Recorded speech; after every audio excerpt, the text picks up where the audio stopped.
ورحمة الله وبركاته. اللهم صل وسلم وبارك على سيدنا محمد وعلى آله وصحبه أجمعين. أهلا بكم في مطبخ حورية العجرودي. النهاردة هنعمل بتنجان مخلل، ده نوع من المقبلات جنب أي أكل، جنب فول، جنب كشري، جنب سمك، جنب أي أكل هتحطوه طعمية. مشهور بتنجان المقلي في الزيت أو البتنجان المسلوق. فأنا معايا هنا 1.5 كيلو بتنجان أبيض على أسمر. سلقت هنا طبق نصه مسلوق، وجبت هنا الباقي اكتر من الكيلو اهوت، حطيته في الزيت، قليته في الطاسه في الزيت، زيت بسيط خالص وبس، يعني زي ما بيقولوا بيجلونوه. انا قلبته على الناحيتين. طبعا البتنجان طري خالص، فانا مش عايزاه طري اكتر من كده عشان ما يتهراش. معايا هنا راس كبيره توم، معايا هنا فلفل احمر حراق واخضر حراق واصفر ومسكر وحراق، من ده على ده. المهم يعني نوع من 3 انواع الفلفل، اخضر واحمر واصفر، بس فيه مسكر وحراق. هنا معايا معلقتين ملح، ومعلقه صغيره فلفل اسمر، وراس كبيره توم، معايا ربع الفنجان خل، معايا ربع الفنجان ليمون. يلا بينا نضرب خلطتنا ديت في الكبه ونشوف هنخلل البتنجان الجميل بتاعنا ازاي. هنا يا حبايبي انا ضربت الخلطه بتاعت البتنجان اهي: توم، الخل، الليمون، الفلفل الاحمر والفلفل الاصفر.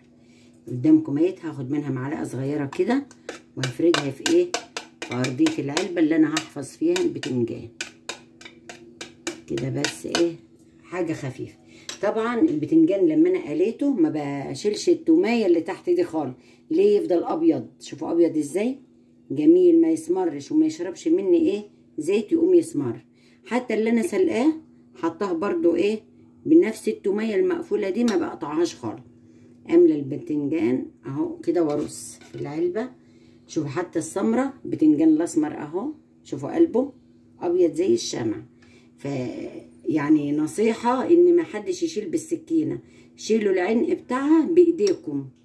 انا بشيله بايديا واروح قافلاها وحاطه في الطاسه، ما يسمرش ابدا، يفضل قلب ابيض. لو هيقعد عندك شهر في التلاجة هيبقى على لونه الجميل ده.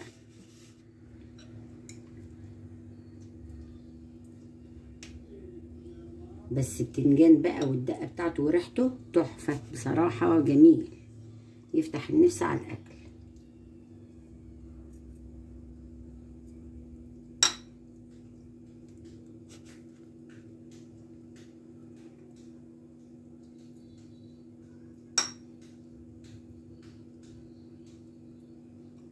انا جايبه فيه صغير ومليان شويه وسط يعني.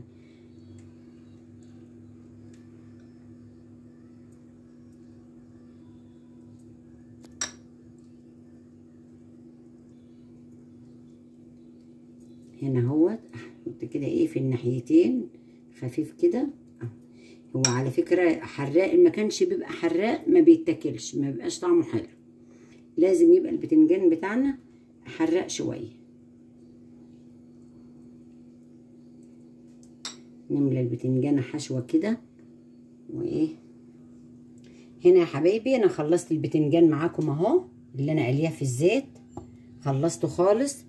يعني تاكلوا منه دلوقتي على طول، مش هقول نركنه 2 و3 ساعات ولا حاجه، لا انا مسوياه كويس واخد سوي الصح يعني، وتاكلوا منه في اي وقت، ما يتركنش يوم ولا حاجه. هو كده طعمه تحفه وزي الزبده. هغطي عليه بقى اهو اسيبه شويه كده واروح مدخلاه التلاجة. هاجي بقى على البتنجان اللي انا سلقاه، هفتح العلبه بتاعتي برضو. انا بحطه في علبه محكمه الغلق عشان ريحته بتبقى صعبه في التلاجة، فلازم يكون غطانه يقفل عليه جامد. برضو هحط معلقه في ارضيه العلبه كده، انطرها تحت البتنجان اهو. والبتنجان بتاع المسلوق نفس الحكايه، شوفوا ابيض ازاي.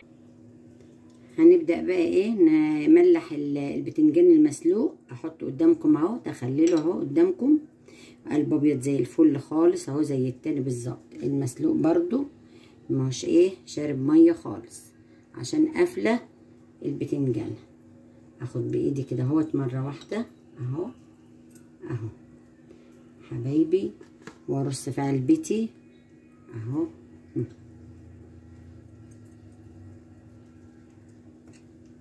عشان اخد ايه، اخلي وليمون احط في البتنجان.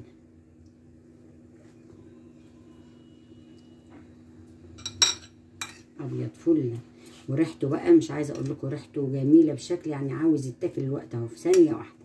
صراحه احنا كلنا مدمنين البتنجان. هو انواع يعني، بابا غنوج برضو هعمله معاكم، بيبقى برضو تحفه.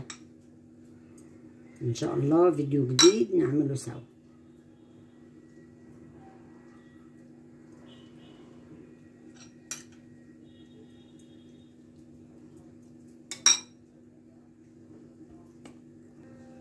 وخلصنا البتنجان المسلوق وهنغطي عليها.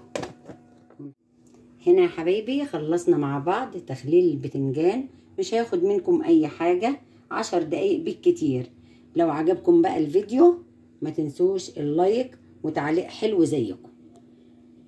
وشكرا، والسلام عليكم ورحمة الله وبركاته، ودمتم في امان الله.